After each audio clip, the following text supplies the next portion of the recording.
মানুষের ভিতরে প্রতিহিংসা সৃষ্টি হয় কেন? বা মানুষের ভিতরে লোভ লালসা আর অহংকার কাজ করে। এগুলোর মূল কারণ কি জানতে হবে কি হবে না? মুসলমান কান লাগান, এই জিনিসগুলোর থেকে বাঁচিবার একটাই মাত্র উপায়।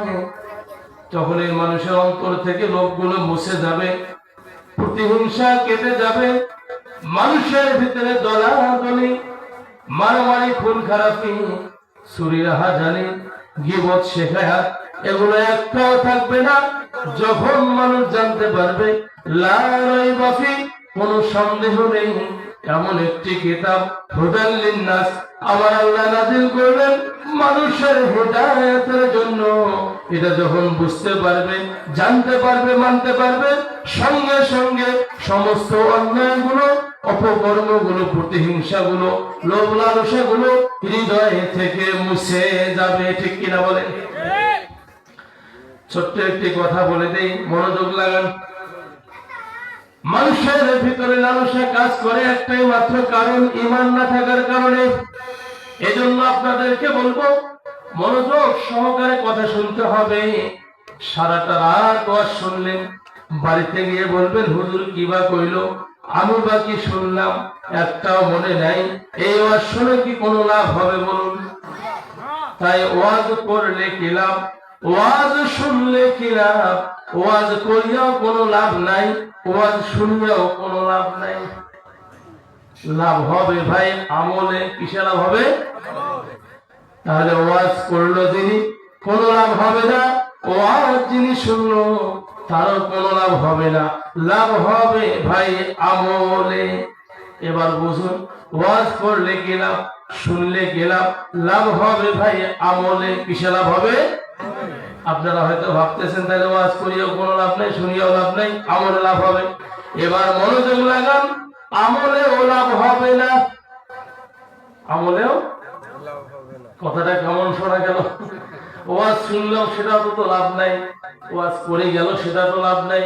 যদিও বা একটু আশায় বসেছিলাম লাভ হবে আমলে, এবার দেখলাম আমলে তো লাভ নাই। লাভ তাহলে কোথায় জানতে হবে কি হবে না? মুসলমান মনোযোগ লাগান, ওয়াজ শুনলে কি লাভ, ওয়াজ করলে কি লাভ? লাভ হবে ভাই আমলে, আমলেও লাভ হবে না নবীর প্রেম না থাকিলে। ঠিক কিনা বলে? নবীর প্রেম না থাকিলে আমলে কোনো লাভ হবে? রাসূল সাল্লাল্লাহু আলাইহি সাল্লাম একদিন বৈঠকে সাহাবায়ে কিরামদেরকে নিয়ে এভাবে মজমায় বসে আছেন। নবীজি সাহাবাদেরকে বললেন, ও সাহাবারা, আমাকে কেমন ভালোবাসো? তখন সাহাবাদের মধ্য থেকে খলিফা ওমর রাদিয়াল্লাহু তাআলা আনহু ওমর বললেন, নবীজি আমি আপনাকে এমন ভালোবাসি যে আমার সয় সম্পত্তি, মা বাবা, এমনকি যত রকমের আমার শান শওকত আছে সব থেকে আপনাকে বেশি ভালোবাসি। রাসূল বলল, ওমর হইল না, তাহলে কি করতে হবে? নবীজি বললেন, ওমর তোমার জীবনের থেকে আমাকে বেশি ভালোবাসতে হবে। ওমর বললেন, ইয়া রাসূলুল্লাহ, আমি ওমর ওয়াদা করলাম আমার জীবন যতদিন থাকবে আমি আমার জীবনের থেকে আপনি রাসূলকে বেশি ভালোবাসবো। আমরা কি রাসূলকে জীবনের থেকে বেশি ভালোবাসতে চাই না? চাই কি চাই না? ওয়াজ শুনলে কি লাভ, ওয়াজ করলে কি লাভ? লাভ হবে ভাই আমলে। এবার আমলেও লাভ হবে না, আমলেও লাভ হবে না নবীর প্রেম না থাকিলে। নবীর প্রেমের পাগল এক বান্দার কথা আপনাদেরকে জানা দেই। আপনার আমার রাসূল যখন নবীজির বয়স হলো 13 বছর, আব্দুল মুত্তালিব তিনি মারা গেলেন। নবীজির দাদা মারা যাওয়ার পরে নবীজিকে মানুষ করলেন তার চাচা আবু তালিব। কি নাম? একটু ওয়াজগুলো মনে রাখতে হবে, তা না হলে আমল হবে না। কি নাম? আবু তালেব নবীর চাচা। বলতেছিলাম নবীর প্রেম কারে কয়?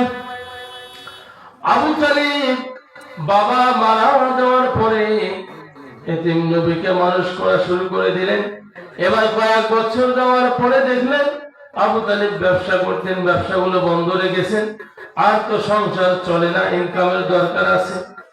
এবার ব্যবসার উদ্দেশ্যে আবু তালেব ৭০ জন লোকের একটি কাফেলা তৈরি করলেন। আর এই কাফেলার মধ্যে রাসূলকে রেখে যাইতে চাইলেন।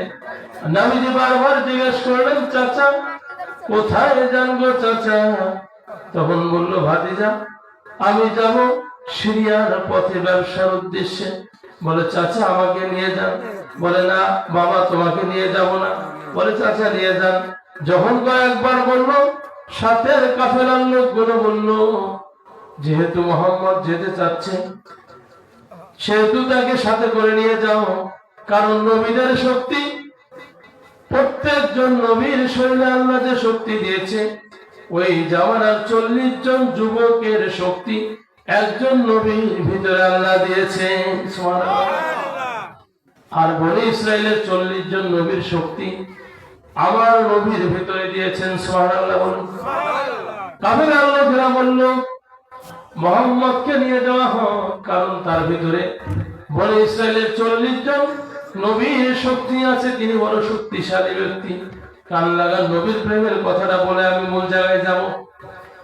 এবার যখন ব্যবসার উদ্দেশ্যে কাফেলাতে করে কাফেলা রওনা হলেন মিশরের পথে। মিশরের শহরের আগে একজন ব্যক্তি ছিল ইহুদি। কি ব্যক্তি? ইহুদি একজন আলেম ছিল, যিনি তাওরাত, জাবুর আর অন্যান্য কিতাবের আলেম ছিলেন। এই আলেম কিতাব পড়ে পড়ে পড়ে পড়ে দেখেছেন আপনার আমার নবীর কথাগুলো কিতাবে আসছে যে আখিরি নবী একদিন আসবে, তার এমন মান সম্মান আল্লাহ দিবেন যে তার উম্মত কিয়ামতের ময়দানে তার উম্মত জান্নাত না যাওয়া পর্যন্ত অন্য কোন নবীও জান্নাত যেতে পারবে না। ওই পাদ্রী আলেম কথাগুলো পড়েছেন, জেনেছেন তাওরাত থেকে, জাবুর থেকে, অন্যান্য কিতাব থেকে। পড়ার পরে তার হৃদয়ের মধ্যে ভালোবাসা জন্মিল, আমি যদি বেঁচে থাকি আর যদি ওই নবীর দেখা পাই, সর্বপ্রথম আমি তার কাছে মুসলমান হয়ে যাব। এবার নবীর প্রেম হৃদয়ে জাগছে। কোথায় জাগছে? হৃদয়ে নবীর প্রেম জাগছে। এই প্রেমের টানে ওই আল্লাহর বান্দা ইহুদি পাদ্রী আলেম ওই দিন থেকে শুরু করে প্রতিদিন মেহমানদারি করায়। সিরিয়ার পথে যে কাফেলা চলে যায়, ওই কাফেলা তো মাঝখানে ঘাটি, ওখানে থামতে হয়। ওখানে যখন থামে, ওই ইহুদি পাদ্রী ওই আলেম তাকে ডাক দিয়ে বলে, ও কাফেলার লোকেরা, আমার বাড়িতে দুবেলা মেহমানদারি খাওয়াবো। কবেলা? 2 বেলা। যখন যাবে তখন। এবার ফিরে আসার পথে মোটে 2 বেলা। শুধুমাত্র রাসূলকে খুঁজতে গিয়ে একদিন 2 দিন নয়, দিনের পর দিন, মাসের পর মাস, বছরের পর বছর, এভাবে 25 বছর জীবনের কেটে গেল শুধুমাত্র রাসূলকে খুঁজতে গিয়ে। সুবহানাল্লাহ। এবার 25 বছর পার হয়ে গেল পাদ্রীর মেহমানদারির ঘটনা। প্রতিদিন মেহমানদারি করে কার আশায়? রাসূলকে পাবে বলে এই আশায় মেহমানদারি করায়। কবে জানি ভাগ্যে লেগে যায় আপনার আমার রাসূলের দেখা হয়ে যায়, এই প্রেম নিয়ে মেহমানদারি করে। 25 বছর পরে এই যে সিরিয়ার পথে যে কাফেলা যাচ্ছে ব্যবসার উদ্দেশ্যে, কাফেলা সিরিয়ার শহরে একটু আগে ওই পাদ্রী যেখানে বাড়ি করেছে ওর সামনে কাফেলাটি দাঁড় করা আছে। কাফেলা যখন দাঁড় করাইলো, দাঁড় হওয়ার পরে ইহুদি পাদ্রী তাকিয়ে দেখে প্রতিদিনের ন্যায় আজ আমার মেহমান খানায় কিছু মেহমান আসতেছে, এই মেহমানদের মেহমানদারি করাবো। হৃদয়ে কার ভালোবাসা নিয়ে মেহমানদারি করে? রাসূলের কার ভালোবাসা? হৃদয়টা বারবার রাসূলের দিকে বেকুল হয়ে যায়।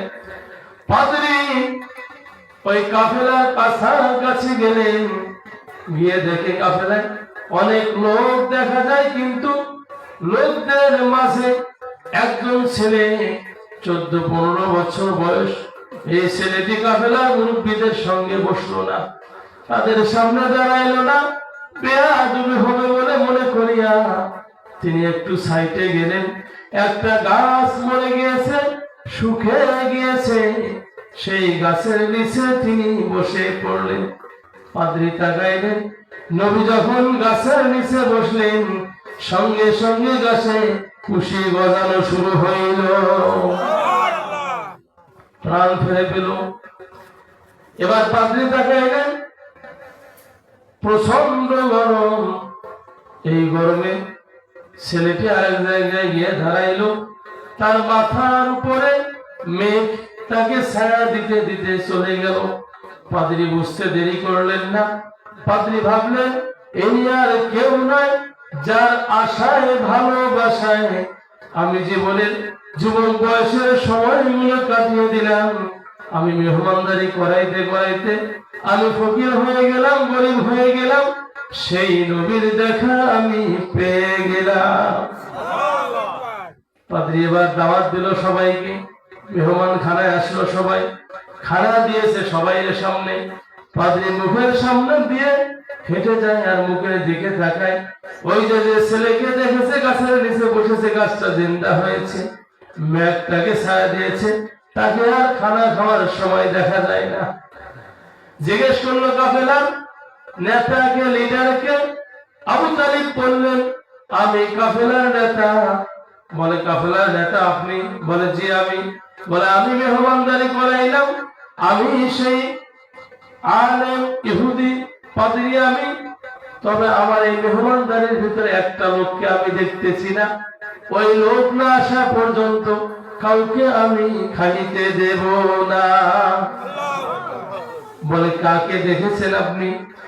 বলে, আমি দেখেছি কাফেলার একজন যুবক ছায়া পড়েছে, ওই যুবককে নিয়ে আসো।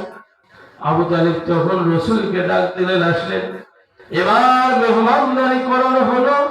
মেহমানদারি করার পরে ওই পাদ্রী জিজ্ঞাসা করলেন, কাফেলার লিডার, কাফেলার লিডার নেতা আবু তালিব, বলেন তো এই যে ছেলেটা এই যে শেষে আসলো, এই ছেলের নাম কি? বলে, এর নাম মুহাম্মদ সাল্লাল্লাহু। বলে, এর বাপের, বলে এর বাবাকে? এ ছেলে আপনার কি হয়? আবু তালিব বলল, এ আমার সন্তান, এ আমার ছেলে।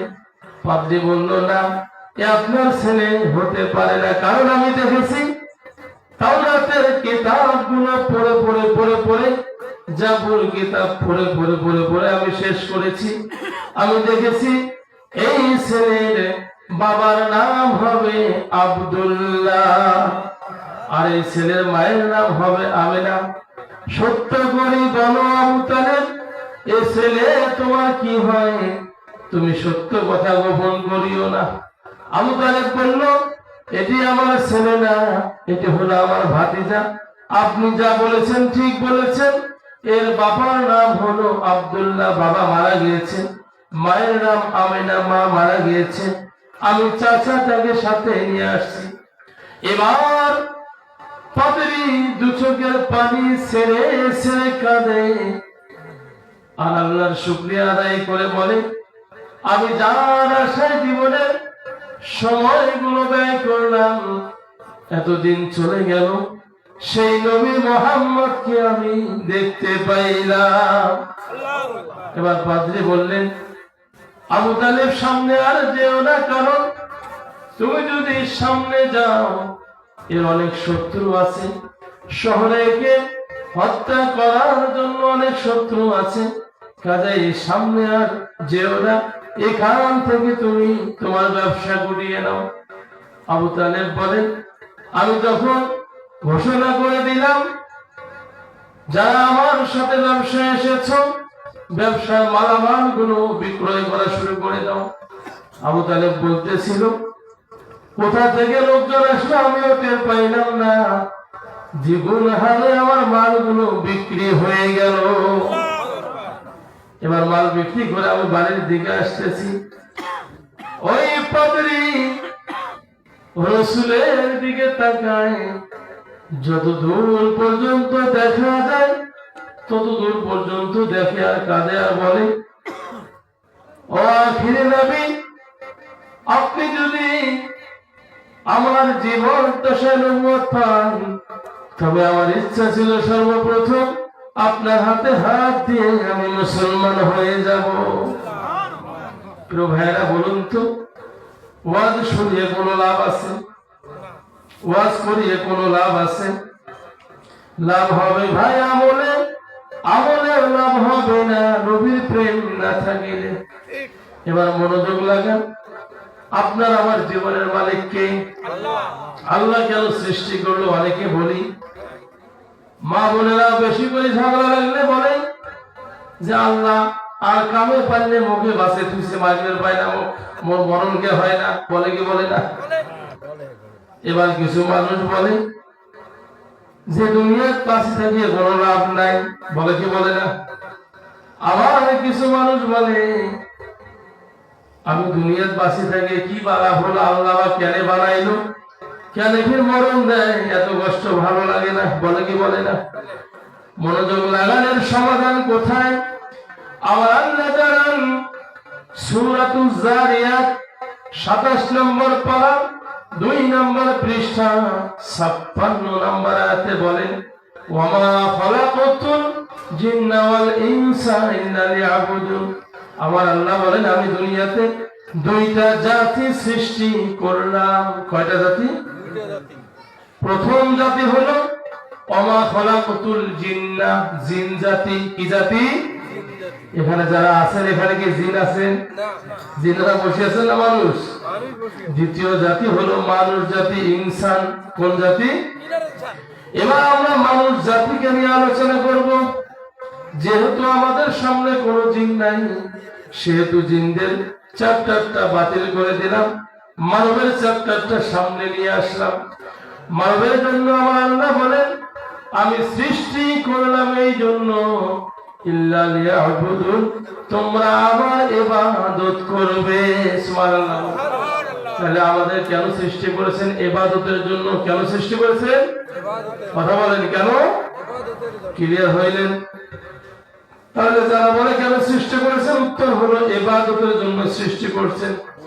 কেমনে সৃষ্টি করলো এবার লক্ষ্য করুন। আমার আল্লাহ জানাইলেন সূরা নিসা। কোন সূরা? নিসা 4 নম্বর পারা 16 নম্বর পৃষ্ঠা প্রথম নম্বর আয়াতে প্রথম নম্বর লাইনে আল্লাহ বলেন, ইয়া আইয়ুহান নাসুত্তাকু রাব্বাকুমুল্লাযী খালাকাকুম মিন নাফসিন ওয়াহিদা। আমার আল্লাহ জানাইলেন ইয়া আইয়ুহান নাসু, হে মানব জাতি, ইত্তাকু, ভয় করো, রাব্বাকুম, তোমাদের প্রভুকে, খালাকাকুম, যিনি সৃষ্টি করেছেন তোমাদেরকে, মিন নাফসিন ওয়াহিদা, একটি মাত্র প্রাণ হতে। কয়টা প্রাণ হতে? একটি প্রাণ হতে। একটি প্রাণকে কেমনে সৃষ্টি করলেন আমার আল্লাহ জানান। ওয়াইদ ক্বালা রাব্বুকা লিল মালাইকাতি ইন্নী জাইলুন ফিল আরদি খলিফা। সূরা বাকারা 1 নম্বর পারা 4 নম্বর পৃষ্ঠা 30 নম্বর আয়াতে আমার আল্লাহ জানান, যখন আমি ইচ্ছা করলাম ফেরেশতাদেরকে ঘোষণা করে দিলাম, জানিয়ে দিলাম, ওয়াইদ ক্বালা রাব্বুকা লিল মালাইকা, ও আমার ফেরেশতারা, আমি পৃথিবীতে প্রতিনিধি সৃষ্টি করব, মানুষ পাঠাবো। আল্লাহ পরামর্শ করে নাই, বরং দিগলিয়ার জেনে দিয়েছেন। আল্লাহ সরাসরি বলেছেন আমি মানুষ সৃষ্টি করব। সুবহানাল্লাহ বলুন। এবার ফেরেশতারা বললেন, রব্বুল আলামিন, ও আল্লাহ, আপনি মানুষ সৃষ্টি করবেন, এই মানুষগুলো দুনিয়ায় গিয়ে দাঙ্গা হাঙ্গামা করবে, ঝগড়াঝাটি করবে, ফিতনা ফাসাদ করবে, মারামারি করবে, খুন খারাপি করবে, ছিনতাই করবে, এগুলোকে সৃষ্টি করবেন, এই কাজগুলো করবে। বলুন তো সেই কাজ হচ্ছে কি হচ্ছে না? আমার আল্লাহ জানাইলেন, ইন্নী আ'লামু মা লা তা'লামুন, আমি যা জানি তোমরা তা জানো না। এবার আসতেছি যখন মানুষ সৃষ্টি করবে, আর ফেরেশতারা বলল এই কথা, তার মানে ফেরেশতারা আগে থেকে জানতো না। তারা কেমনে জানছে? জিনের আগে এই দুনিয়ায় বসবাস করেছেন। আমরা আসার 2000 বছর আগে এই জিন জাতি ছিল, তারা ইবাদত বন্দেগী করেছে। যখনই তারা ফিতনা ফাসাদ করেছে, মহান আল্লাহ তাদের ধ্বংস করে দিয়েছে। বিধায় ফেরেশতারা ওগুলো দেখে সাক্ষী হয়েছে। এই যে মাহফিলের প্যান্ডেল, এই মাহফিল যে আজকে হবে, আপনারা আগে থেকে জানেন কি জানেন না? কেমনে জানলেন? মাইকিং হয়েছে, পোস্টার লাগানো হয়েছে, সামিয়ানা লাগানো হয়েছে, এগুলো ডেকোরেশন করা হয়েছে। তখন আপনারা ধারণা করেছেন ওখানে একটা মাহফিল হবে, ঠিক কিনা বলেন? সুতরাং ফেরেশতারা ধারণা তখন করেছে, জিন জাতি যখন এই দুনিয়ায় ছিল, তারা যখন দাঙ্গা হাঙ্গামা সৃষ্টি করেছে, ফিতনা ফাসাদ করেছে, এগুলো দেখে ওই আইডিয়া আল্লাহকে বলেছে। আবার আল্লাহ বললেন, আমি আদর করে মানুষ বানাবো, আর এই মানুষ যদি আমার কাছে ক্ষমা চায়, আমি আল্লাহ ক্ষমা করে দিয়ে জান্নাত প্রবেশ করাবো। এবার লক্ষ্য করুন কেমনে বানাইলো। আবার আল্লাহ যখন মানুষ বানানোর ইচ্ছা করলেন, 4 জন বড় বড় ফেরেশতা এদেরকে ডাক দিয়ে বললেন, সর্বপ্রথম ফেরেশতা জিবরাইলকে ডাক দিয়ে বললেন, ও জিবরাইল, আমি মানুষ বানাবো, মাটি নিয়ে আসো। এবার জিবরাইল মাটি আনার জন্য আল্লাহর হুকুমে মক্কাতুল মুকাররমা মদিনাতুল মুনাওয়ারার মধ্যবর্তী স্থানে গিয়ে মাটিতে যখন হাত দিবে, এই মাটি তখন সঙ্গে সঙ্গে ভয়ে প্রকম্পিত হইলেন, কান্নাকাটি শুরু করলেন, মাটি আওয়াজ দেওয়া শুরু করলেন। আর মাটি বললেন, আমাকে দিয়েন না আল্লাহর ফেরেশতা, আমার দ্বারা মানব তৈরি হবে, এই মানবগুলো যখন জাহান্নামে যাবে, এই শাস্তি আমি সহ্য করতে পারবো না। কাঁদতেছিল মাটি। মাটির কান্না শুনে ফেরেশতা গিয়ে আল্লাহকে বলল, রব্বুল আলামিন, আপনার সৃষ্টি মাটি তো কাঁদে, আমি কেমনে তাকে নেই? আল্লাহ বললেন, কোথায় আছো? আমার ফেরেশতা মিকাইল, চলে যাও, মাটি নিয়ে আসো। এবার মিকাইল যখন চলে গেলেন, মাটিতে হাত দিবে, এমন তো অবস্থার মধ্যে মাটি পূর্বের ন্যায় আবার কাকুতি মিনতি করলেন। এদিকে দেখেন, কাকুতি মিনতি করলেন। যখন কাকুতি মিনতি করলেন, আবার মাটি আনতে পারলেন না।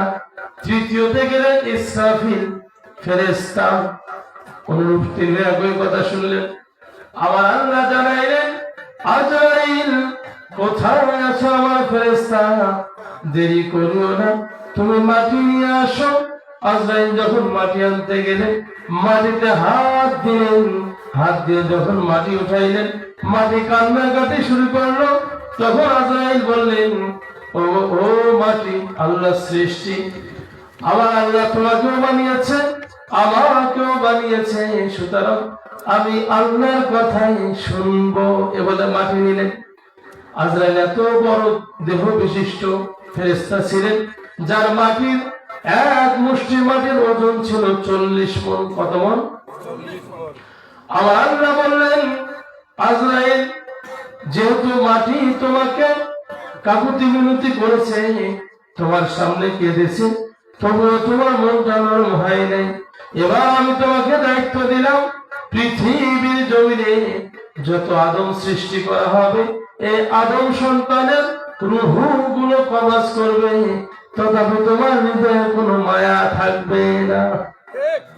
একদিন নবী সুলাইমান আলাইহিস সালাম, সুলাইমান নবী বৈঠকখানায় আলোচনা করতেছে। এমন তো অবস্থায় এক আল্লাহর বান্দা দৌড়াইতে দৌড়াইতে হাঁপাইতে হাঁপাইতে ভয়ে প্রকম্পিত হয়ে নবী সুলাইমানের সামনে গিয়েছে। সুলাইমান নবী তার প্রকম্পিত ভাব দেখে, ভীত অবস্থা দেখে জিজ্ঞেস করলো, আল্লাহর বান্দা, এত ভয় করতেছো কেন? কি হয়েছে? বলে, নবী সুলাইমান গো, আমার অন্তরের মধ্যে এমন একটা ভয় লেগেছে। এইটা আমার বাড়ির সামনে দেখলাম, বিশাল আকৃতির একজন মানুষের মতো দেখা যায়, যার মাথাটা মনে হয় আসমানে ঠেকে গিয়েছে, জমিনে পা গুলো কত বড় বড়, চোখগুলো। এটা দেখে আমি ভয়ে অস্থির হয়েছি। আমার মন বলে, নবী, এখান থেকে আমাকে সমাদ নামক একটি জঙ্গল আছে, যেখানে মানুষ যায় না, কেউ যায় না সেইখানে পাঠিয়ে দেন, আবার কিছুটা ভয় কমবে। নবী সুলাইমান গো, আপনার কথা তো বাতাস শোনে, জিনেরা শোনে, পশু পাখি কোনগুলো আপনার আল্লাহ পাক অনুগত করে দিয়েছে, আপনি একটু পাঠায় দেন। নবী সুলাইমান বাতাসকে হুকুম দিলেন, বাতাস যেহেতু এই লোকটা ভয়ে প্রকম্পিত হয়েছে, একে পৌঁছে দাও। ওই সময় ছিল নবী সুলাইমান আলাইহিস সালাম বাইতুল মুকাদ্দাস জেরুজালেমের জায়গায় ছিল, ওখান থেকে সাওয়ারাত জবল ৬০০০ মাইল দূরে। যখন লোকটাকে পাঠিয়ে দেওয়া হলো, পাঠিয়ে দেওয়ার সঙ্গে সঙ্গে লোকটা যখন ওখানে হাজির হইলেন, বাতাস পৌঁছায় দিল মুহূর্তে। এই যে মোবাইলে যে কথা হয়, কথা হইতে কি বেশি সময় লাগে? বাতাসের দ্রুত গতি, সেকেন্ড সময় লাগে না। রিসিভ করলে আপনি বলতেছেন হ্যালো, উনি বলতেছে হ্যালো, সময় লাগে?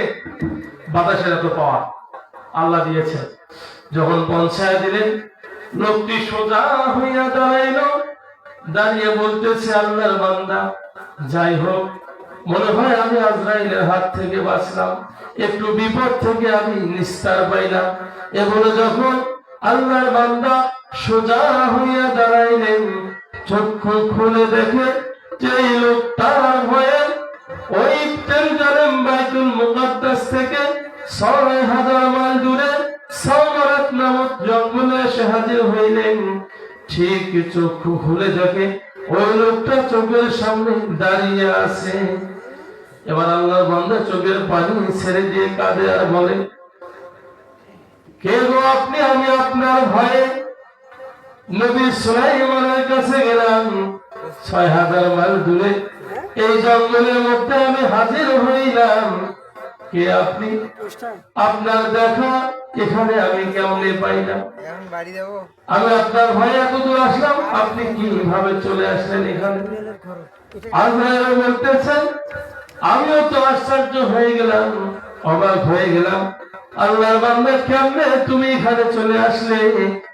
আমার আল্লাহ যখন আমাকে আদেশ করলো, আজরাইল কোথায় আছো? ওই বান্দার জীবনটা কবজ করে নিয়ে আসো, ওই বান্দার রূহটা বাহির করে নিয়ে আসো, সাওয়ারাত জঙ্গলে গিয়ে তার রূহটা নিয়ে আসো। আমি বললাম, রব্বুল আলামিন, এখনো তো আপনার বান্দা ৬০০০ মাইল দূরে জেরুজালেমে, এখান থেকে কেমনে ওখানে চলে যাবে গো আল্লাহ? যাইতেও তো সময়ের দরকার আছে। বলুন তো, আল্লাহ যা জানে পৃথিবীর কেউ কি তা জানে? জানে? জানে না। আবার আল্লাহ বললেন, আজরাইল ছুটে যাও, আমার বান্দার সামনে তোমার দেহটা দেখা দাও, বডিটা দেখা দাও, দিয়ে তুমি ওখানে চলে যাও। বলে তখন আমি আশ্চর্য হইলাম আর চিন্তা করলাম, কেমনে এত দূর চলে আসবেন? আমি তখন আমার বডিটা আপনারে দেখা এখানে আসলাম। লোকটি বলল, আপনি মালাকুল মাউত আজরাইল, আমি যদি জানতাম নবী সুলাইমানের কাছে যাইতাম না, আর এখানেও আসতাম না।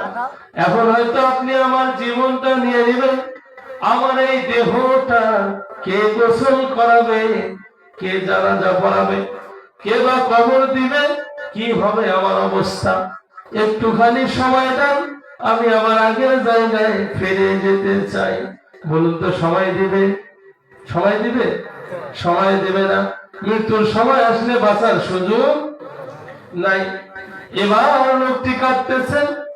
আজরাইল ডাক দিয়ে বলল, আল্লাহর বান্দা, আল্লাহ তোমার মৃত্যু এখানেই বাজেট করে রেখেছেন, সুতরাং তোমার বাজেট এটা রয়েছে, তোমার রূহ এখান থেকে বাহির করে নিয়ে যাব, দেহটা জমিনে পড়ে থাকবে, এই জঙ্গলের প্রাণীগুলো তোমার দেহটা খেয়ে ফেলবে, তোমার গোসল হবে না, জানাজা হবে না, দোয়া হবে না, তোমার দেহটা জঙ্গলের প্রাণীগুলোর পেটের ভিতরে ঢুকে যাবে। বলুন তো, এরকম মৃত্যুকে আমরা চাই? মৃত্যু কার কখন আসবে বলা যায়? কাজে মৃত্যুর কথা স্মরণ করতে হবে। ওসমান গনি রাদিয়াল্লাহু তাআলা আনহু তিনি যখন সাথীদেরকে নিয়ে হাঁটতেছে, হাঁটতে হাঁটতে সামনে যখন কবর পাইল, কবর দেখে দু চোখের পানি ছেড়ে ছেড়ে কাঁদে। সাথীরা বলে, ওসমান এত কাঁদেন কেন? বলে, আমি এই জন্য কাঁদি, ওই কবর দেখলে আমার মনে হয় ওই কবরটা নবী বলেছেন কারোর জন্য জান্নাতের বাগান হয়ে যাবে, আমার কারোর জন্য জাহান্নামের গর্ত হবে। এই জন্য আমি কাঁদি।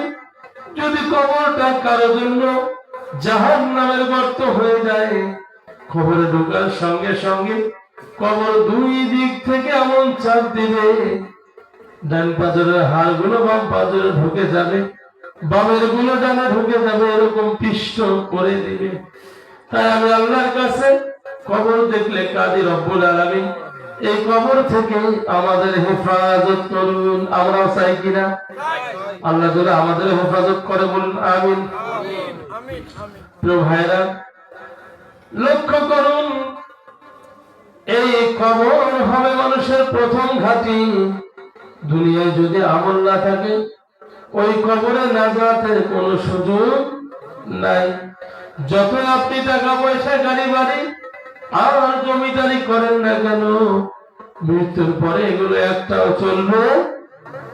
ফাতেমা রাদিয়াল্লাহু তাআলা আনহা, তেনাকে যখন কবরস্থ করা হয়, ওই সময় যিনি কবরে নেমেছিল তিনি বলেছিল, কবর, তোমার ভিতরে যাকে রাখতেছি ইনি দুনিয়ার সাধারণ কোন মানুষ না, ইনি হলো ইমাম হাসান হুসাইনের মা, ইনি হলেন হযরত আলীর স্ত্রী, ইনি হলেন আখিরি পয়গম্বর নবী মুহাম্মদ সাল্লাল্লাহু আলাইহি ওয়াসাল্লামের কলিজার টুকরা কন্যা। কাজে কবর, খবরদার বেয়াদবি করিও না, বেয়াদবি করিও না। কবর থেকে আওয়াজ এসেছে, আমি হাসান হুসাইনের মা বুঝি না, আমি আলীর স্ত্রী বুঝি না, আমি নবীর কন্যা মেয়ে বুঝি না, আমি বুঝি আমল। যারা আমার কাছে আমল নিয়ে আসবে তারাই আমার আযাব থেকে নাজাত পাবে। কাজে ভাইরা, লক্ষ্য করুন, দুনিয়ার টাকা পয়সা, ধন দৌলত আর জমিদারি, এগুলো মৃত্যুর পরে একটাও কাজে লাগবে না, ঠিক কিনা বলেন? কাজে জীবন থাকা সত্ত্বেও সমস্ত দাম্ভিকতা, অহংকার, লোভ, লালসা সব ছেড়ে দিয়ে কবরের কথা ভাবতে হবে। বলতেছিলাম, যখন আল্লাহ মাটি আনতে বললেন, মনে আছে আপনাদের? মাটি যখন আনতে বললেন, এবার আজরাইল মাটি নিয়ে গেলেন। আমার আল্লাহ মাটিটা 40 বছর বৃষ্টি দিয়ে ভিজায়া দিলেন। 40 বছর বৃষ্টিতে ভিজলো। এবার আল্লাহ তাআলা 40 বছর ফেরেশতাদেরকে বলল, মাটি দিয়ে কাদো তৈরি করো। এই মাটিটা ভিজানোর পরে কাদো করো। কাদো যখন 40 বছর করলো, আমার আল্লাহ আদমের দেহ বানাইলেন। দেহটা হলো 60 হাত লম্বা। কত হাত লম্বা? আদমের দেহ 60 হাত লম্বা। বুকের মাপটা ছিল 7.5 হাত, পায়ের তলার ছাপটা হলো 5.5 ফিট। এরকম দেহ বিশিষ্ট একটি মানব তৈরি করলেন আল্লাহ। আদমকে বানানোর পরে সূর্যকে আদেশ করলেন, 40 বছর ধরে সূর্যটা সেখানে আলো দিল। তাহলে প্রথম 40 বছর হলো বৃষ্টির পানি দিয়ে মাটিটা ভিজে গেল। পরের 40 বছর ভিজা মাটিটা কাদা হয়ে গেল, মানব হইল। এবার সূর্যের আলো 40 বছর ধরে শুকিয়ে দিল। শুকানোর পরে আমার আল্লাহ তাআলা এবার আদমকে দেখার জন্য অনেক ফেরেশতা যায়। তারা আলোচনা করে আল্লাহ কি বানাইলো। ইবলিস শয়তান আদমের বডির কাছে গিয়ে, বিশাল লম্বা 60 হাত, বুকের মাপ 7.5 হাত, পায়ের মাপ 5.5 ফিট, এই দেহর কাছে গিয়ে এভাবে শব্দ করে মাটির হাড়ের মতন এই টন টন করে বাজে। মাটির হাড়ি টোকাইলে বাজে না? এবার শয়তান কয় কি বানাইলো আল্লাহ? শয়তানের কাজ হলো সব সময় মানুষের ভুল বাইর করা, ঠিক কিনা বলেন? ওখানেও ভুল বাইর করতে গেছে। আবার আল্লাহ তাআলা আদমকে বানানোর পরে এবার আদমের রূহ ঢুকায় দিবে। সর্বপ্রথম যখন আদমের রূহ ঢুকায় দেয়, আদমের রূহ এই যে মাথার তালু, তালু ছেড়ে এটা নাম কি? তালু। কথা বলেন না, এটা নাম কি? বাচ্চাদের গরম তালু তেল দেয়। আমার আল্লাহ তাআলা আদমের তালু দিয়ে রূহ ঢুকায় দিলেন। তালুটা অল টাইম এরকম এরকম করে না? আদমের তালু দিয়ে রূহ ঢুকায় দিল। প্রথমবার ঢুকায় দিল, রূহ আর থাকে না, বাহির হয়ে যায়। দ্বিতীয়বার ঢুকায় দিল, আবার বাহির হয়ে যায়। আবার আল্লাহ জিজ্ঞেস করলো, আদমের রূহ বডিতে কেন থাকো না? কি সমস্যা তোমার? বলে রব্বুল আলামিন, আদমের খাসা বড় অন্ধকার, সেখানে থাকতে আমার ভালো লাগে না। আমার আল্লাহ তাআলা নূরে মুহাম্মদ সাল্লাল্লাহু আলাইহি সাল্লাম, আপনার আমার নবী, আখিরে নবী মুহাম্মদুর রাসূলুল্লাহ সাল্লাল্লাহু আলাইহি সাল্লাম, নবীজির নামটি তারকা বানিয়ে নবীজির নূরের তারকা আল্লাহর আরশের ডান পাশে রেখে দিয়েছেন। আমার আল্লাহ নূরে মুহাম্মদ সাল্লাল্লাহু আলাইহি সাল্লামের নূরের তারকাটা আদমের কপাল ঘষে সেখানে লাগায় দিল। এবার রূহ ঢুকা দিল, রূহ আর বাহির হয় না। আল্লাহ বললেন, রূহ এবার কেন বাহির হও না? বলে রব্বুল আলামিন, আমি আর বাহির হব না। আদমের বডির ভিতরে এত আলোয় আলোকিত হয়েছে। কাজে ভাইরা, আল্লাহ বানানোর পরে আদমকে বানাইলো দুনিয়ায়। কোথায় বানিয়েছে? বানানোর পরে আদম আলাইহিস সালামের দেহটা, এই কায়াটা, বডিটা জান্নাতে, সেখানে ফেরেশতাদেরকে বলল, আমার আদমকে জান্নাতে নিয়ে যাও। জান্নাতে নিয়ে যাওয়া হলো। জান্নাতের ভিতরে আদম একটা ঘুম দিল। ওই ঘুম থেকে যখন উঠলো, একটা হাসি দিল। কি দিল? হাসি। হাসি দেওয়ার সঙ্গে একগুলো সিংহনের মতো বেড়ায়, সিংহনও কিন্তু না। এই জিনিস দিয়ে ঈসা নবীর মা মরিয়মের স্বামী আল্লাহ তৈরি করেছেন। সুবহানাল্লাহ। এই ঘটনায় পরে আসতেছি, মনে রাখবেন কথাটা, স্মরণ করে দিবেন। যখন হাসি দিল, হাসি দেওয়ার সঙ্গে সঙ্গে ডান দিকে তাকিয়ে দেখে একজন সুন্দরী রমণী মহিলা দেখা যায়। ফেরেশতারা বলল, আল্লাহর বান্দা আদম, আপনি ডান দিকে তাকাচ্ছেন, মহান আল্লাহ তো আপনাকে সবে শিক্ষা দিয়েছে, বলুন তো এই মহিলাটার নাম কি? আমার আল্লাহ শিক্ষা দিয়েছেন। আদম বলল, এর নাম হলো হাওয়া। কি নাম? হাওয়া। বলে হাওয়াকে তৈরি করা হয়েছে নবী আদম আলাইহিস সালামের বাম পাজরের হাড় দিয়ে। আমাদের বাম পাজরের হাড় কিন্তু কয়েকটা থাকে, এর মধ্যে উপরের হাড়টা হলো বেশি বাঁকা। এই বাঁকা হাড় দিয়ে যখন মা হাওয়াকে তৈরি করলেন, আমার আল্লাহ বললেন, আমি একটি মাত্র মিন নাফসি ওয়াহিদা, একটি মাত্র প্রাণ সৃষ্টি করেছিলাম আদম, তা থেকে তার স্ত্রী হাওয়াকে তৈরি করলাম। এবার যখন হাওয়াকে তৈরি করেছে, হাওয়াকে দেখতে আছে আদম নবী। আমার আল্লাহ বললেন, আদম, আমি তোমাদের বিবাহ পড়ায় দেই, যেহেতু তুমি হাওয়াকে দেখতেছো। এই বিবাহ পড়ার উদ্দেশ্য হলো, আমার আল্লাহ বলেন, অবস্থামিন হুমা রিজালান কাসীরা নিসা, আমি বিবাহ দেওয়ার পরে পরস্পর স্বামী স্ত্রী হয়ে যাবে, এদের মাধ্যমে বংশ বিস্তার হবে। অবস্থামিন হুমা রিজালান কাসীরা ওয়া নিসা, অগণিত অসংখ্য নারী পুরুষ আমি সৃষ্টি করব। তাহলে আমরা আসছি আদম হাওয়া থেকে।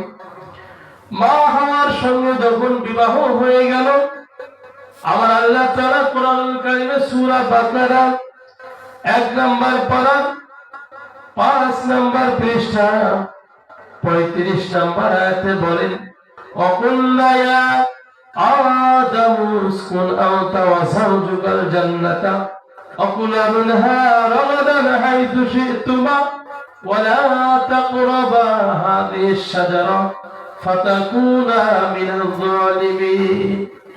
আমার আল্লাহ বললেন, অকুল্লা ইয়া আদম, হে আদম, কুনাউতা ওয়া যাওজুকাল জান্নাতা, আদম হাওয়া আমার জান্নাতের চতুর্দিকে ঘুরে বেড়াও, আর আমার জান্নাতের খাবারগুলো, ফলগুলো, যা খাবারের মন চায় তোমরা দুইজন খেতে থাকো, তবে ওয়ালা তাকরাবা হাযিহিশ শাজারা, ওই যে বৃক্ষের নিকটবর্তী যেও না, সব খাও জান্নাতি খাবার, ওখানে যাবে না।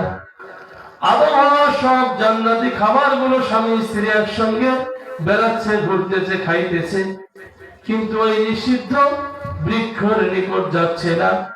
আদম আলাইহিস সালাম জান্নাতের একদিকে গিয়েছেন, মা হাওয়া কাছাকাছি। শয়তান এবার জান্নাতের জানালার পাশে গিয়ে উকি মেরে দেখে আর ডাক দিয়ে বলে, ও মা হাওয়া, এদিকে আসো, আমি তোমার হিতাকাঙ্ক্ষী। বলুন তো, শয়তান মিথ্যে বললো না সত্য বললো? কি বললো? তার মানে যারা বললো মিথ্যা বলছে, এরা আওয়াজ শুনতেছে, আর যারা মুখ বন্ধ করে আছেন তারা কিন্তু গুরুত্ব নাই। বলেন এবার শয়তান মিথ্যা বলছে না সত্য বলছে? কথা বলে। তাহলে মানুষ রূপী শয়তান গুলো মিথ্যা বলে না সত্য বলে? নবী আমার জানিয়ে দেন, সমস্ত পাপের মূল হলো মিথ্যা বলা। এটা বলা যাবে? যাবে না। এবার যখন ওই ইবলিস জান্নাতের জানালা দিয়ে ডাক দেয়, ও মা হাওয়া, এদিকে আসো, আমি তোমার হিতাকাঙ্ক্ষী। মা হাওয়া বুঝতে পারলেন না, শয়তানের ধোঁকায় পড়িয়া গেলেন, কাছাকাছি গেলেন, ভাবলেন মুরব্বী মানুষ কিছু একটা বলবে, শুনি। বলে, মা, ওই গাছের ফলের রস খাইতে কেন নিষেধ করেছে আল্লাহ? যদি তোমরা খাও তাহলে আজীবন জান্নাতে থাকবে, আর যদি না খাও আল্লাহ একটা দুনিয়া বানাইছে, সেখানে পাঠিয়ে দিবে। বলুন তো, শয়তান ভুল বলছে না মিথ্যা বলছে? সঠিক বলছে না বেঠিক বলছে? বেঠিক বলছে, মিথ্যা বলছে। মা শয়তানের চক্রে পড়িয়া ওই যে গাছের ফলের রস খাইলো। আমাদের মা বোনেরা ডিজিটাল নব্য শয়তানের চক্রে পড়ে সন্তান স্বামীকে ছেড়ে পরপুরুষের হাত ধরে বাড়িয়ে যায়, ঠিক কিনা? মা বোনেরা কান লাগান, শয়তান কেমন শয়তানি করে। আপনাদের অবস্থা কি হইল? এবার যখন ফলের রস খাইতে গেল, বাবা আদম দৌড়াইতে দৌড়াইতে হাওয়ার নিকট আসলো। আসিয়া বলল, হাওয়া, কি হয়েছে? বলে, খান আপনি, আপনি একটু খান। যখন আদম নবী খাবে, সঙ্গে সঙ্গে বলল, হাওয়া, এটা কোথায় পাইছো? বলে, ওই ফলের রস। বলে, এটা তো খাওয়া যাবে না, এই জায়গায় টিপে ধরে বমি করে ঢেলে দিয়েছে। তাই আমাদের বাবার চিহ্ন আছে না নাই? আদমের চিহ্ন আছে না নাই? এবার যখন খেয়ে ফেললো, খাওয়ার সঙ্গে সঙ্গে মা হাওয়ার মুখের কাপড় উড়ে যায়, খুলে যায় জান্নাতি পোশাক। এবার মা হাওয়ার হাতের কাপড় গুলো খুলে যায়, মাথার কাপড় খুলে যায়, পায়ের টাকনুর নিচের কাপড় গুলো খুলে যায়। এই জন্য উযুতে 4টি ফরজ আল্লাহ দিয়েছে। এবার যখন বিবস্ত্র হয়ে গেল, উলঙ্গ হয়ে গেল, আদম হাওয়া কাঁদে আর জান্নাতে দৌড়ায় আর বলে, ও ও জান্নাতের গাছ, আমাদের একটা পাতা দাও, আমরা ইজ্জত ঢাকি। গাছগুলো বড় বড় ছিল, কেউ আর কথা শোনে না, দুজনেই কাঁদে আর বলে আমরা ভুল করেছি। قال ربنا ظلمنا أنفسنا وإن لم تغفر لنا وترحمنا لنكونن من الخاسرين। رب العالمين, আমরা আদম হাওয়া ভুল করেছি, আপনি যদি মাফ না করেন, ক্ষমা না করেন, আমরা ক্ষতিগ্রস্ত হয়ে যাব, আপনি আমাদের মাফ করিয়া দেন। বলুন তো আমরা মাফ চাবো কার কাছে? ক্ষমা চাবো কার কাছে? নাজাত দিবেন কে? আমার আল্লাহর দয়া হইল, আল্লাহ ফেরেশতাকে ডাক দিয়ে বলল, জিবরাইল কোথায় আছো? যাও রে জিবরাইল, দ্রুত গতিতে যাও, জান্নাতি গাছের 5টা পাতা হাওয়াকে দিয়ে দাও আর 3টা পাতা আদমকে দিয়ে দাও। দিয়ে দেওয়ার পরে তাদেরকে বলে আসো, আল্লাহর পক্ষ থেকে আদমের জন্য কাফনের কাপড় দিয়ে গেলাম আর হাওয়ার জন্য কাফনের কাপড় দিয়ে গেলাম। এই জন্য পুরুষরা মরে গেলে কয় কাপড় লাগে? 3 কাপড়। কয় কাপড় লাগে? মা বোনেরা মরে গেলে কয় কাপড় লাগে? 5 কাপড়। এই কাফনের কাপড় দিয়ে দিলেন, ওই 5টা পাতা 3টা পাতা দিয়ে। এবার একজনকে নামায় দিল শ্রীলঙ্কার সিংহল পর্বতে। নবী আদমকে আল্লাহ নামায় দিল দুনিয়ায়, মা হাওয়াকে জিদ্দায় নামায় দিল। এবার মা হাওয়া বাবা আদম দুজন কাঁদে আর কাঁদে, আল্লাহর কাছে ক্ষমা চায়, কাঁদে আর বলে, রব্বানা যালামনা আনফুসানা ওয়া ইন লাম তাগফির লানা ওয়া তারহামনা লানাকুনান্না মিনাল খাসিরিন।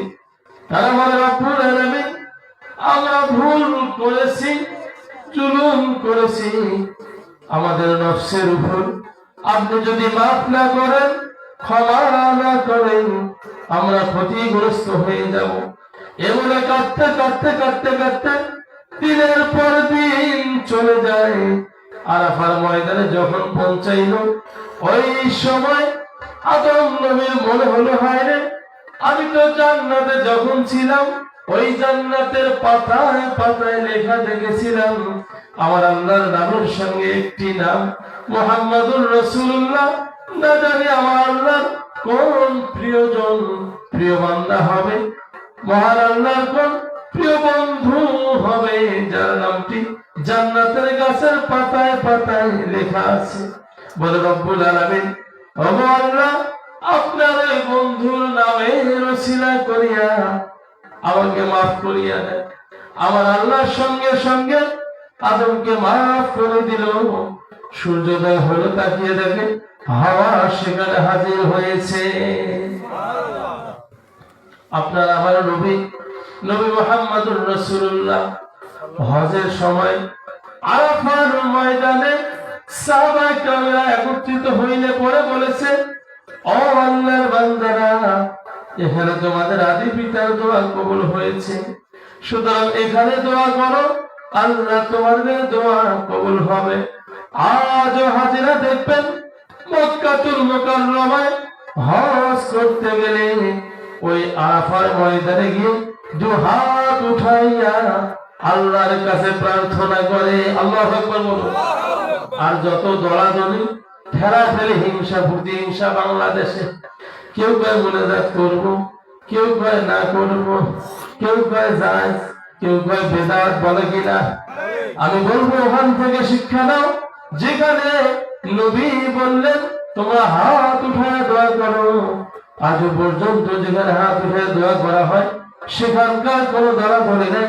সামান্য কয়েক হরফ শিখে তোমরা অহংকারী শুরু করে দিয়েছো, ঠিক কিনা বলেন? সুতরাং আমার আল্লাহ বলেন, অহংকারী আল্লাহ পছন্দ করে না। ইন্নাল্লাহা লা ইউহিব্বু মান কানা মুখতালান ফাখুরা। এবার আদম হাওয়া দেখা হইল, কি হইল?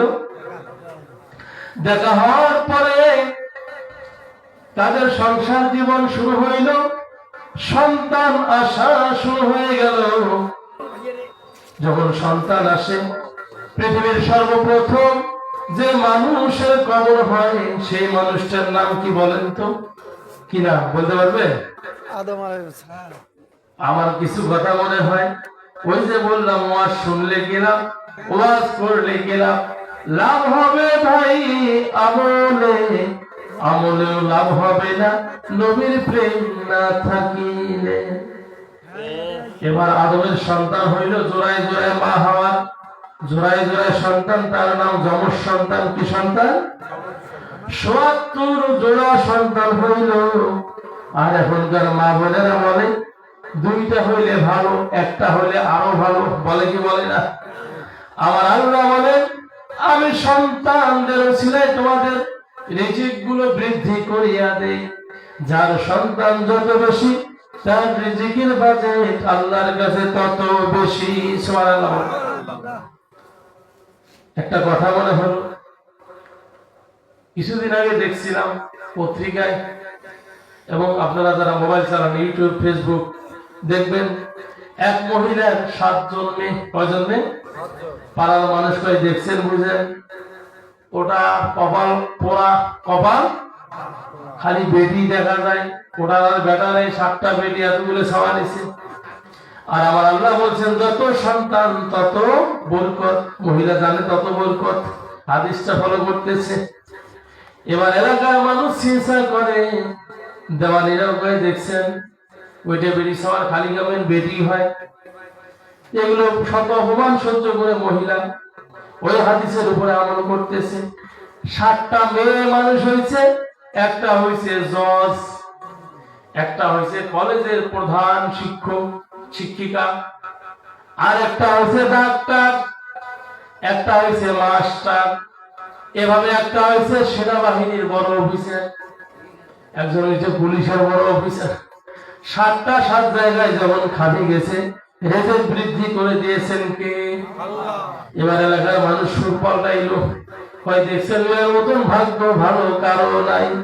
কাদের ভাইরা আমার, দুনিয়ার সমস্ত মানুষ যদি আপনাকে ভালো বলে আর আমার আল্লাহ যদি আপনাকে খারাপ বলে, তাহলে ভালো বলার মানুষগুলোর ভালো দিয়ে 1 পয়সা লাভ নাই। ঠিক কিনা বলেন? আর দুনিয়ার সমস্ত মানুষ যদি খারাপ বলে, আর যদি আমার আল্লাহর কাছে আপনি ভালো হয়ে যান, এই খারাপের কোনো দাম নাই। ঠিক কিনা বলেন? বলতেছিলাম, সন্তান যখন হইল, আদম আলাইহিস সালাম 40,000 আওলাদ রেখে মারা গিয়েছে। কত হাজার? 40,000। আপনার আমার কত হাজার আছে? ওই যে নবীর আওলাদ বলবেন, বেটা একটা বেটি একটা, আর একটা নিয়ে গেছেন, তা বউ বারে বলে না না না চলবেন না। এলাকার বাসী কেন বউ চলবে না? ওই আশেপাশের এত ছাওয়া নিয়ে করবো কি? বলুন তো, রুহু গুলো বানাইছে কে? আল্লাহ।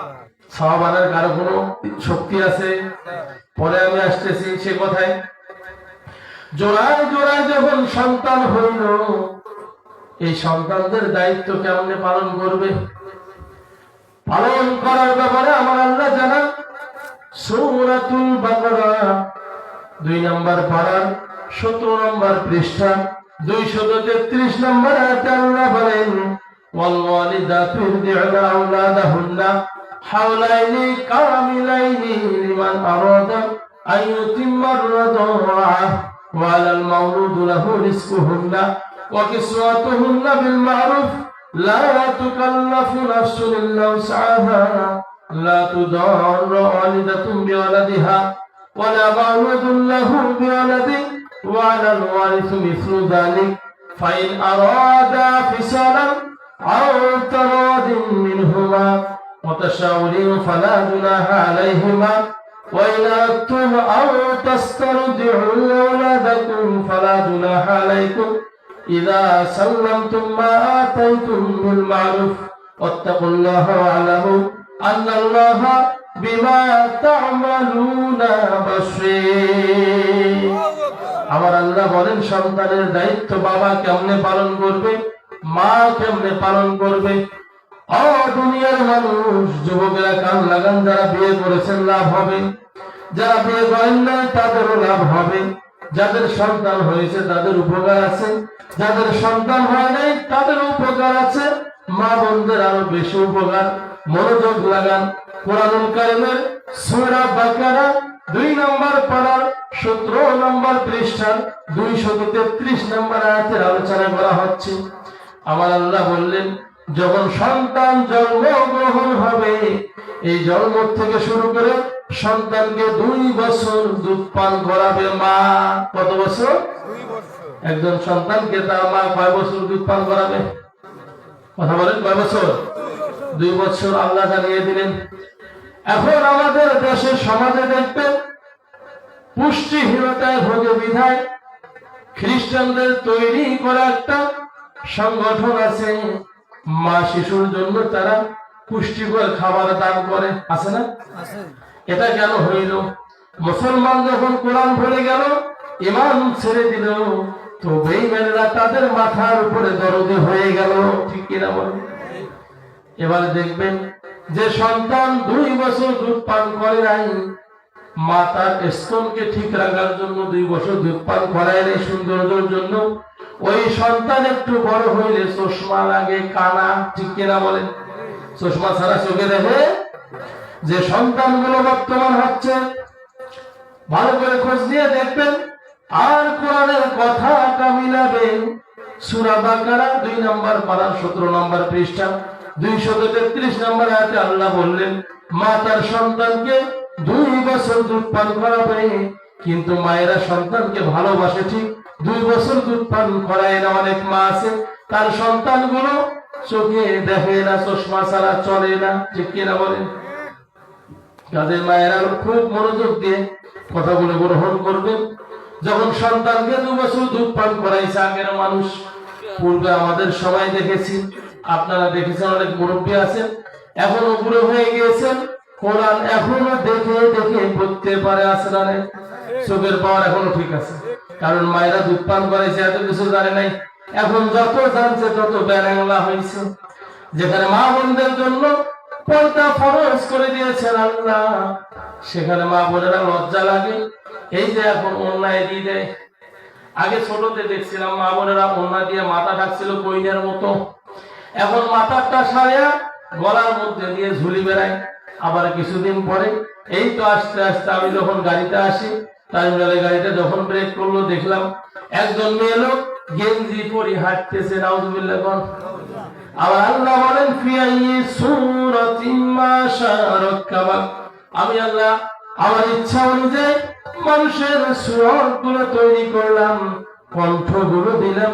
দেখবেন মেয়ে লোক যত স্যুট প্যান্ট আর জিন্স প্যান্ট পরুক না কেন, গ্যাবার্ডিং প্যান্ট পরুক না কেন, কণ্ঠর আওয়াজ কিন্তু পরিবর্তন হয়, আওয়াজ পরিবর্তন হয় না। এর থেকে কি তোমার হুঁশ হয় না? আমার আল্লাহ তোমাকে কত সুন্দর শরীর দিল, বডি দিল, সম্মান দিল স্বামীর সংসার করার জন্য, সেটা বাদ দিয়ে প্যান্ট শার্ট পরে তুমি বেনাল্লার মতো ঘুরে বেড়াও, তোমার দুনিয়াতে অশান্তি হবে, ধর্ষিত হবে, ময়দানে জাহান্নাম ছাড়া গতি হবে না। ঠিক কিনা বলে? কাজে মা বোনদের খুব মনোযোগ দিতে হবে। এমনকি নতুন ফ্যাশন বেড়াইছে, ফ্যাশন বলে ঢক কয় না, ঢক। মা বোনেরা কান লাগান, আল্লাহ আপনাদের বলেছেন, আপনারা যদি 4টা আমল করতে পারেন, আমার আল্লাহ 8টা জান্নাতের দরজা খুলে দিবেন।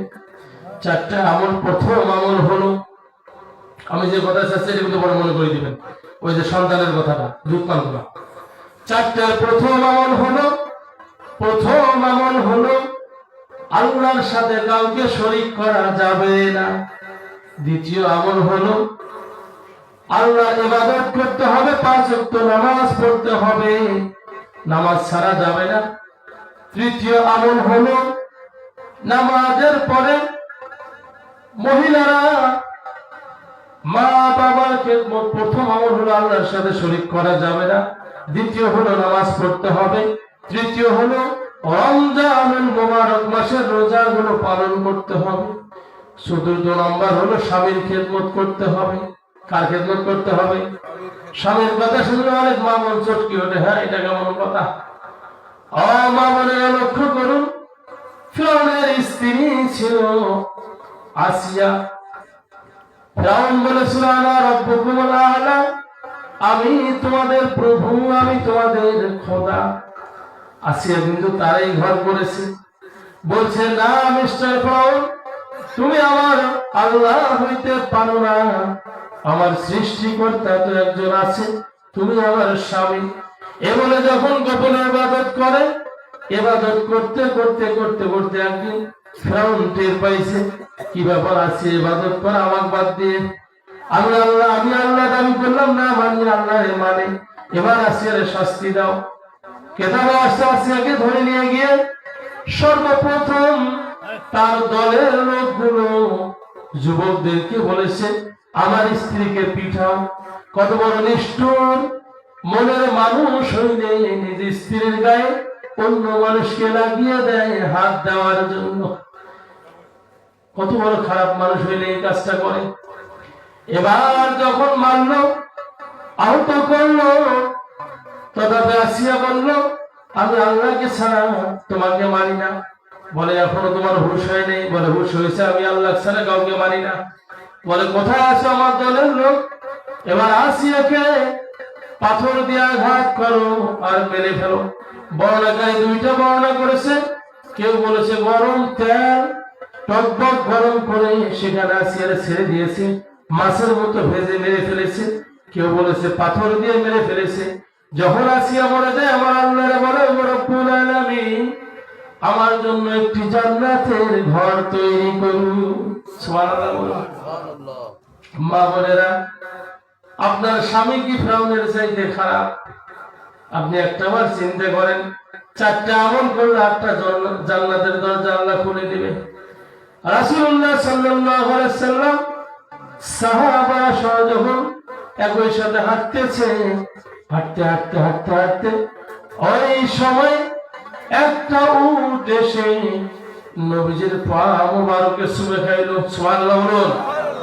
নবীজির পায়ের মধ্যে যখন চুমু খাইলো, সাহাবারা বলল ইয়া রাসূলুল্লাহ, ইয়া হাবিবাল্লাহ, নবীজি গো, ওই যে পশুটা আপনার পায়ে কদম মুছি চুমে খাইলো, ধন্য হয়ে গেল।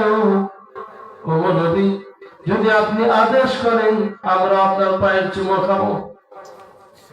নবী বললেন ও আল্লাহর বান্দারা, কান খুলে শোনো, যদি আল্লাহর পরে কাউকে সিজদা করার অনুমতি থাকতো, কারো পায়ে চুমো খাওয়ার অনুমতি থাকতো, আমি রাসূল বলতাম স্ত্রীরা যেন তার স্বামীর পায়ে সিজদা করে আর স্বামীর পায়ে চুমো খায়। এটা নিষেধ করে দিয়েছেন রাসূল। নিষেধ করে দিলেন কে? রাসূল। কাজেই কোন পীর পয়গম্বর ওলিয়া উলিয়া কারো পায়ে চুমো খাওয়া যাবে? এই কথা বলেন, যাবে? সিজদা করা যাবে? শিরক, অতি ভক্তিতে শিরক করা যাবে? লিমিটের মধ্যে ভক্তি থাকতে হবে। বড় পীর আব্দুল কাদের জিলানী রাহমাতুল্লাহ আলাইহির নাম শুনেছেন আপনারা? শুনেছি। আব্দুল কাদের জিলানী রাহমাতুল্লাহ আলাইহি, তার এক শাগরিদ দীর্ঘদিন যাবত আব্দুল কাদেরের সঙ্গে চলে। আব্দুল কাদের জিলানী রাহমাতুল্লাহ আলাইহি তিনি ছিল বড় পীর। তার ওই খাদেম, পীর সাহেবের খাদেম, যখন পীর সাহেব যুবক অবস্থায় তখন থেকে খাদেমগিরি করে। আব্দুল কাদের জিলানী রাহমাতুল্লাহ আলাইহি বুড়ো হয়ে গেল, খাদেম ও জীবন থেকে বুড়ো হইল। খাদেম একদিন বলল, ও আল্লাহর বান্দা হুজুর, আপনি তো বড় পীর, আমি একটা প্রশ্ন করতে চাইব হুজুর। বলে বাবা বড়, কি প্রশ্ন করবে? বলে হুজুর, আমি সারাটা জীবন ধরে দেখলাম আপনি তাহাজ্জুদের নামাজ পড়লেন, 5 ওয়াক্ত নামাজ পড়লেন, জিকির আজকার করলেন, মুরিদদের জন্য দোয়া করলেন, কত জায়গায় সফর করলেন, কত রকম আমল করলেন, চাষ করলেন। তবে আমার মন বলে আপনার আমল আর আল্লাহর নবীর সাহাবাদের আমলের মধ্যে পার্থক্য কি? বড় পীর আব্দুল কাদের জিলানী দু চোখের পানি ছেড়ে দিয়ে কাঁদে আর বলে, ও আল্লাহর গোলাম, আমার যে প্রশ্ন করেছো এটা তো বলা ঠিক হয়নি, যেহেতু করেছো শুনে নাও। আমার আর তাদের মধ্যে যোগ্যতা কি, পার্থক্য কি? আমি আব্দুল কাদের জিলানীর সারাটা জীবনের আমল আর নবীজির একজন সাহাবা নাম হলো ওয়াহাশী। কি নাম? ওয়াহাশী রাদিয়াল্লাহু তাআলা। ওয়াহাশী নবীজি যখন যুদ্ধের ময়দানে রাসূল সাল্লাল্লাহু আলাইহি সাল্লামের চাচা হামজা, নবীজির চাচা হামজা বুকটা ফেরে কলিজাটা বাহির করে ওয়াহাশী সাবিয়ে ছিল, তখন ইসলাম গ্রহণ করেন নাই। বলে যখন নবীজির চাচার কলিজাটা বুক ফাড়িয়ে বাহির করে পশুর মতো চাবায়া চাবায়া খায়, ওই ওয়াহাশী নিজের জীবনের ভুল বুঝতে পারিয়া নবীজির কাছে এসে যখন ইসলাম গ্রহণ করলেন, নবীজি বললেন, ও ওয়াহাশী, আমি রাসূল যখন কোন বৈঠকে থাকবো, তুমি বৈঠকের সামনে বসবে না, পিছনে বসবে। কারণ তুমি যখন সামনে বসবে আমি তোমাকে ক্ষমা করে দিয়েছি ওয়াহাশী, তবে আমার চাচার কথাগুলো মনে পড়ে যায়। কি একটা অ্যাক্সিডেন্ট দেখলে মনে হয় না? মনে পড়ে যায়। সুতরাং আমার পিছনে বসবা। আব্দুল কাদের জিলানী বড় পীর বলেন, ওই ওয়াহাশী যাকে নবীজি বলেছেন আমার সামনে বসিও না, পিছনে বসবে, ওই ওয়াহাশী যখন যুদ্ধের ময়দানে ঘোড়ার পিঠের মধ্যে ওঠে, ঘোড়া যখন চাবুক মারে দৌড় দেয় যুদ্ধের ময়দানে, আর পা ফেলে ফেলে দৌড়ায়, ওই ঘোড়ার পায়ের নিচে খুরের তলার নিচে যে ধুলোগুলো আছে, ওর একটা ধুলো যদি এক পাল্লায় দেওয়া হয়, আর আমি আব্দুল কাদের জিলানীর তামাম জিন্দেগীর আমল গুলো একদিকে দেওয়া হয়, তথাপি ওই ঘোড়ার খুরের পায়ের নিচের ধুলোর ওজনের মতো আমার সারা জীবনের আমলের ওজন হবে না। কাজেই কার সাথে কি পর্দা মাথায় ঘি, ঠিক কিনা বলে? প্রিয় ভাইরা, লক্ষ্য করুন সাহাবাদের কি মর্যাদা।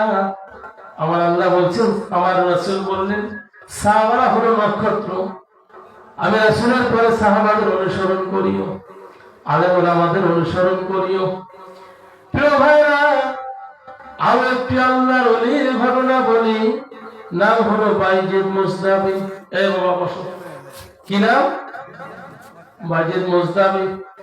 বাইজিদ মুস্তাবি রাহমাতুল্লাহি আলাইহি, তিনি একদিন জঙ্গলের ভিতর দিয়ে হেঁটে যায়, যাইতে যাইতে যাইতে যাইতে যাইতে যাইতে যাইতে যাইতে, আগে তো আড়াবাড়ি বাঁশবাড়ি দিয়ে ঘাটা ছিল, যখন যায় যায় যায় যায় গাইতে গাইতে বাইজিদ মুস্তাবি রাহমাতুল্লাহি আলাইহি সামনে গেলেন, ক্লান্ত হয়ে একটা গাছের নিচের মধ্যে দাঁড়াইলেন। দাঁড়িয়ে একটু অপেক্ষা করলেন, একটা পাখি এসে উড়ন্ত অবস্থায় বাইজিদের শরীরে পায়খানা করলো, পায়খানাটা ঘাড়ের মধ্যে পড়েছে। বাইজিদ মুস্তাবি ঘাড়ের দিকে তাকিয়ে দেখে পায়খানা, পাখির দিকে আঘাত হয়ে তাকাইলেন, পাখিটা বাস্ট হয়ে ছিঁড়ে গেল। এবার বাইজিদ মুস্তাবি আগাচ্ছেন, ওলিদের শান দেখেন, আগাচ্ছেন, আগাইতে আগাইতে আগাইতে আগাইতে বাইজিদ মুস্তাবি সামনে গেলেন। যাওয়ার পরে নামাজের সময় হইল, আসরের নামাজ। কিসের নামাজ? আসরের নামাজের সময় হইল। লতা পাতা দিয়ে একটি ঘর ঘিরানো। বাইজিদ মুস্তাবি বলতেছে, এই ঘরের ভিতরে কে আছো? একবার বলল, কে আছো? আমাকে একটু উজু করার পানি দেওয়া, উজু করব, পানি পাইল না। আবার বলল, কে আছো? আওয়াজ হয় না। তিনবারের বেলা বললো কে আছো? ভিতর থেকে রাবেয়া বসরি ধমক দিয়ে বলে বাইজিৎ, এ বাইজিৎ, এটা পাখি মারার জায়গা নয় রে বাইজিৎ, এটা হলো আমার বাড়ি। বাইজিৎ থমকে গেলেন, ঘটনা কি সর্বনাশ, এ কেমন করে জানলো পাখি আমি মেরে ফেলছি। এবার বাইজিৎ আসামি হইল, তার থেকে বরফের বেড়াইলো কি বেড়াইলো না। কেমনে জানলো? কণ্ঠটা মহিলা মানুষের। বলে কে মা আপনি? আপনি কেমনে জানলেন পাখি মারার ঘটনা? বলে পরে শোনো। পানি তুলে এক বদলা উজু করবে, উজু করতে গিয়ে দেখে একটা জায়গায় আগুন ধরেছে। এবার বাইজিদ মুস্তাবি রহমতুল্লাহ আলাইহি পানিটা ঢেল দেবে। ভিতর থেকে মহিলা আওয়াজ দিয়ে বলল, বাইজিদ, লোকদেরকে যদি বাঁচাইবার অনুমতি থাকতো তোমার আগে আমি বাঁচিয়ে দিতাম। ওই লোকগুলো নাফরমান আল্লাহ গজবে ধ্বংস করে দিবেন, সুতরাং পানি চটকার আর হবে না। বাইজিদ আরো অবাক হইলেন, এটা কেমন কথা? বলে কে মা আপনি? কেমনে এতগুলো জানলেন? মা বোনেরা কান লাগান, যদি আপনারা অলি হয়ে যান আপনাদের স্বামীরাও হবে। এবার বলল কে মা আপনি? ঘটনা কেমনে জানলেন? বলে ঘটনা তো আমি জানলাম এই জন্য, আমি তো কেউ না, আমার নাম হলো রাবেয়া বসরি। কি নাম? বলে রাবেয়া বসরি মা।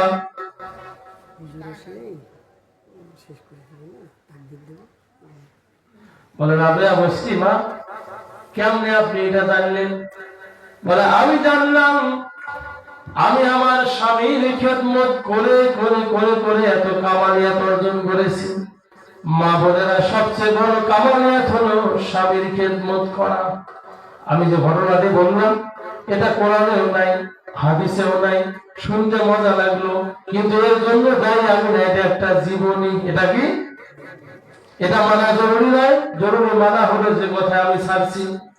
সন্তান যখন জন্ম নেবে বাবার দায়িত্ব হইল, মায়ের দায়িত্ব 2 বছর দুধ পান করাবে, আর বাপের দায়িত্ব হলো মায়ের ভরণ পোষণ দিবে, কাপড় চোপড় দিবে। মাঝে মাঝে মোবাইলে অফার আসে কি আসে না? যারা নেট চালায় জানে, অনেক সময় জিবি অফার দেয়, মিনিট অফার দেয়, স্পেশাল অফার দেয়। মায়ের জন্য স্পেশাল অফার হলো সন্তান যখন জন্মগ্রহণ করবে তখন থেকে শুরু করে, সন্তান যখন পেটে আসবে তখন থেকে শুরু করে বাবা মায়ের যত্ন নিবে, যাতে ওই সন্তানের মা কোনো সাইড থেকে কষ্ট না পায়, পুষ্টিহীনতায় না ভোগে। খাদ্য বাড়িয়ে দিতে হবে, খাবারের মানগুলো উন্নত করতে হবে, পোশাক নতুন নতুন পরাইতে হবে, যাতে মায়ের মনটা ভালো থাকে। এ হলো বাবার দায়িত্ব, কোনো সাইড দিয়ে কমতি দেওয়া যাবে না। এখন যখন বাবা এই দায়িত্ব পালন করা ভুলে গেলেন, মায়ের পেটে সন্তান আসলো, বাবায় গরু ধরি যায় পীরের বাড়ি। আসে না এরকম? এরকম বদতে আসে নাই? এটা কিন্তু অনেক ভালো, আলহামদুলিল্লাহ। যে জলসে আমরা আছি, আমাদের এই তরিকতের হুজুর অনেক ভালো, এরকমও আছে। প্রিয় ভাইরা, দেখবেন ওই স্ত্রীর খোঁজ খবর রাখে না, ডাংমারি করে। আল্লাহ বলছেন খাবার দিতে হবে, পুষ্টিকর ভালো খাবার। আর ওই বেচরা খাবার আনি দেয় কচু, ঘেঁসু, পটল, আলু। যখন ছাড়াটা হয় তখন কি ছাড়া জন্ম দিছিস বলে কি বলে না? এই দোষ তো মায়ের নয়, এই দোষ হলো পিতা। কারণ মায়ের দায়িত্ব দুধ পান করানো, পিতার দায়িত্ব হলো ভরণ পোষণ, দেখভাল, সম্পূর্ণ দায়িত্ব আল্লাহ দিয়েছেন পিতাকে। কাজে বলা হয়েছে বিবাহের মজলিসে বসবে, নবী বলেছেন ও যুবক, তখন তুমি বিবাহে বসবে যুবক যখন তোমার স্ত্রীকে ভরণ পোষণ দেওয়ার অ্যাবিলিটি থাকবে, তখন বিয়ের পিড়িতে বসবে। আর যখন স্ত্রীকে ভরণ পোষণ দেওয়ার কোনো অ্যাবিলিটি থাকবে না, ইনকাম করবে না, তখন তুমি রোজা থাকবে, তোমার জন্য বিবাহ হারাম। কত সুন্দর সমাধান না? এখন আমরা ডাক দেই, ওর বাপের কি আছে, ছেলের বাপের কি আছে দেখিনি, ছেলের কিন্তু দেখিনি, ছেলের কি আছে না ওটা দেখার টাইম। নবী বললেন ছেলেকে দেখতে হবে। আমরা দেখি ছেলের বাপ হোক বাপের কয় দলের জমি আছে, কয়তলা বাড়ি আছে, কয়টা কি আছে দেখি, তারপরে মেয়েকে দেই। কয়দিন পরে মেয়ের সঙ্গে লাগে মারামারি, দৌড়ে যাই হুজুরের কাছে পানি পড়া বলি, হুজুর আপনার পানি পড়া ছাড়া কাম হবে না। ওইখানে পানি পড়া একদিন দুই দিন কেন, পানি খাইতে খাইতে যদি পেট ফাটিয়ে মরিয়ে যায় তবুও পানি পড়া কাজ হবে, কারণ নবীর কথা মানলেন না। যেখানে নবীর কথা মানলেন না, নবীজির একটা কথা দুনিয়ার তামাম মানুষের সমস্ত কথা মিল করলে এক হবে। ওই যে বাইজিদ মুস্তাফি, ওই যে আব্দুল কাদের জিলানীর একটা আমল, জীবনের আমল নবীর সাহাবার পায়ে ধুলের মতো হয়নি, ঠিক কিনা বলেন?